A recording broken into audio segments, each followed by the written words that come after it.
Assalamualaikum warahmatullahi wabarakatuh. Selamat siang Pak Ubaid. Di sini kami dari kelompok A, BSPK A, akan mempresentasikan mengenai penggunaan metode analitikal hierarki proses atau AHP dalam pemilihan divisi magang mahasiswa studi pembangunan ITS. Nah, kerja praktek merupakan mata kuliah wajib yang mengharuskan mahasiswa untuk membuat keputusan penting dalam pemilihan divisi magang, dan metode AHP dapat membantu dalam proses tersebut secara objektif dan terstruktur. Berikut merupakan anggota kelompoknya. Baik, perkenalkan saya Anas Fauzan Abdullah dengan RP 503-323-1049. Perkenalkan, saya Cian Indah Maharani dengan NRP 503323108. Perkenalkan, nama saya Danis Muhammad Taufik dengan RRP akhir 093. Perkenalkan, nama saya Oktar Raffi Firdaus dengan RP 50332311105. Perkenalkan, saya Nastidi Kustia Setiawati dengan NRP 50333231119.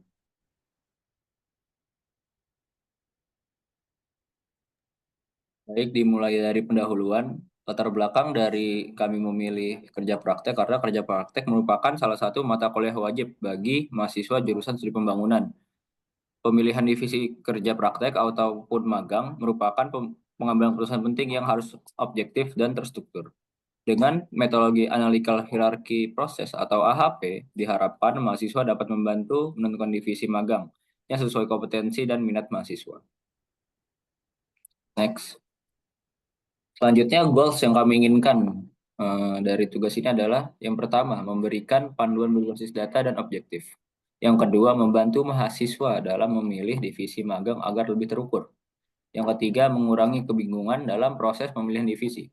Dan yang terakhir, membantu mahasiswa untuk lebih memahami kemampuan dan kekurangan diri.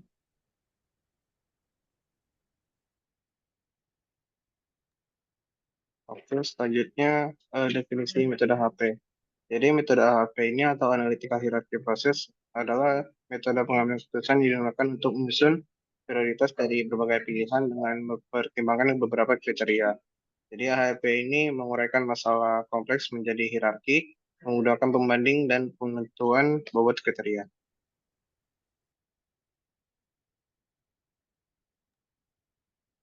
Berikutnya, keunggulan metode AHP.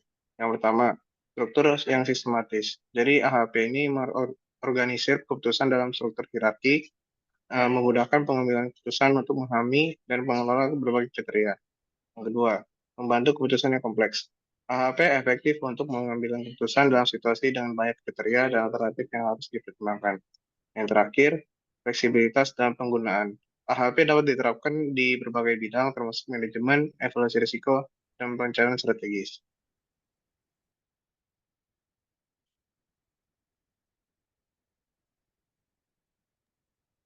Selanjutnya adalah metode.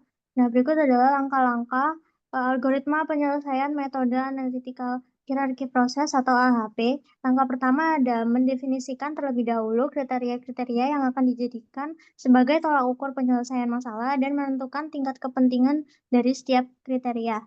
Nah, kami menggunakan 4 kriteria dan juga 3 alternatif. Untuk langkah kedua, menghitung nilai matriks perbandingan dari masing-masing kriteria berdasarkan tabel nilai kepentingan. Di sini menggunakan matriks perbandingan. Lalu yang ketiga ada menghitung nilai bobot kriteria. Di sini menggunakan matriks normalisasi. Lalu langkah yang keempat ada menghitung nilai konsistensi indeks. Yang kelima ada menghitung nilai konsistensi rasio. Lalu selanjutnya ada struktur hierarki, yaitu yang pertama ada pemilihan divisi magang mahasiswa studi pembangunan topiknya. Lalu ada 4 kriteria. Yang pertama ada kesesuaian dengan minat dan bidang studi. Yang kedua ada lingkungan kerja. Yang ketiga ada relevansi dengan tujuan akhir. Yang keempat ada peluang pengembangan diri dan keterampilan. Lalu untuk alternatifnya sendiri ada 3. Yang pertama corporate social responsibility atau CSR.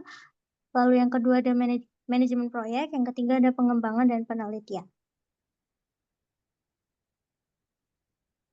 Nah, berdasarkan struktur hierarki yang telah dijelaskan oleh Nana sebelumnya, pada tahap ini kami melakukan perbandingan berpasangan antar kriteria yang meliputi kesesuaian dengan minat dan bidang studi dibandingkan dengan lingkungan kerja, kesesuaian dengan minat dan bidang studi dibandingkan relevansi dengan tujuan karir, kesesuaian dengan minat dan bidang studi dibandingkan peluang pengembangan diri dan keterampilan, lingkungan kerja dibandingkan relevansi dengan tujuan karir, lingkungan kerja dibandingkan dengan peluang pengembangan diri dan keterampilan, serta relevansi dengan tujuan karir dibandingkan peluang pengembangan diri dan keterampilan. Nah, untuk perbandingan berikut akan digunakan untuk kami memperoleh data melalui kuesioner. Nah, kami juga melakukan perbandingan antar dua alternatif, yakni CSR dengan Manpro, CSR dengan pengembangan dan penelitian, Manpro dengan pengembangan dan penelitian. Nah, pairwise comparison ini digunakan untuk menilai tingkat preferensi antar alternatif berdasarkan kriteria tertentu. Kemudian ini merupakan matriks perbandingan. Nah, dari matriks perbandingan ini menunjukkan bahwa hasil penilaian satu itu berarti tingkat kepentingannya sama, sedangkan untuk nilai yang lebih besar atau yang lebih kecil itu menunjukkan bahwa tingkat kepentingannya itu jauh lebih tinggi atau bahkan lebih rendah. Kemudian pada matriks normalisasi ini kami menyajikan hasil normalisasi dari perbandingan berpasangan untuk keempat alternatif dan keempat kriteria dengan ketiga alternatif. Nah, nilai rata-rata kriteria ini menunjukkan bahwa pada setiap kriteria dalam pengambilan keputusan. Nah, untuk eigenvektornya itu harus satu karena jika eigenvektor itu di bawah satu atau di atas satu itu menunjukkan bahwa eh, hasil perhitungan itu inkonsisten.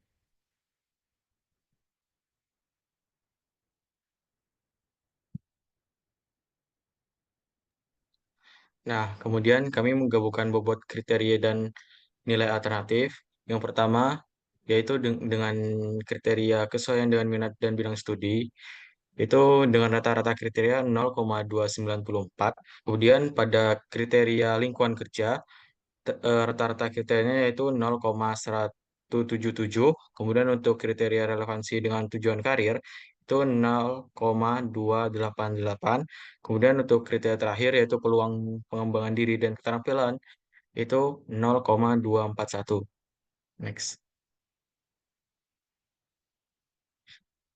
Nah, dari penggabungan dan perhitungan yang telah kita lakukan dengan AHP tadi, kita menentukan kandidat terpilih dengan skor tertinggi, di mana hasil penggabungan dari bobot kriteria dan alternatif yang menempati ranking pertama yaitu Corporate Social Responsibility atau CSR dengan hasil 0,53. Kemudian manajemen proyek dengan hasil 0,23 menempati ranking ketiga. Kemudian untuk pengembangan dan penelitian dengan hasil 0,24 menempati ranking kedua.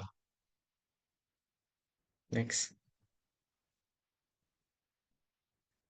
Nah, sekarang yaitu grafik skor akhir, yang dimana berdasarkan hasil perhitungan AHP, Corporate Social Responsibility atau CSR memperoleh skor tertinggi yaitu 0,53, jauh lebih unggul dibandingkan dua alternatif lainnya, yaitu manajemen proyek dengan 0,23 dan juga pengembangan penelitian yaitu 0,24. Nah, hal ini menunjukkan bahwa mayoritas responden lebih memilih divisi CSR dalam pemilihan magang, yang dimana persentasenya untuk CSR yaitu 53,2%, untuk manajemen proyek yaitu 23,1%, untuk pengembangan dan penelitian yaitu 23,6%. Next. Kemudian kesimpulan yang dapat kelompok kami ambil yaitu pengambilan keputusan mengenai pemilihan divisi magang mahasiswa Departemen Studi Pembangunan ITS dengan metode HP atau Analytical Hierarchy Process dengan kriteria kesesuaian dengan minat dan bidang studi, lingkungan kerja, relevansi dengan tujuan karir, dan peluang pengembangan diri dan keterampilan. Alternatif Corporate Social Responsibility atau CSR memiliki skor tertinggi daripada manajemen proyek dan pengembangan dan penelitian. Jadi, rekomendasi pilihan bagi divisi magang mahasiswa Departemen Studi Pembangunan ITS. Next. Nah, berikut lampiran link perhitungan HP yang telah kami kerjakan.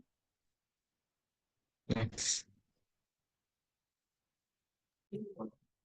Baik, mungkin cukup dari kelompok kami. Terima kasih kepada Pak Ubed atas tugasnya dan pembelajarannya. Mungkin sekian dari kelompok kami. Terima kasih. Selamat sore.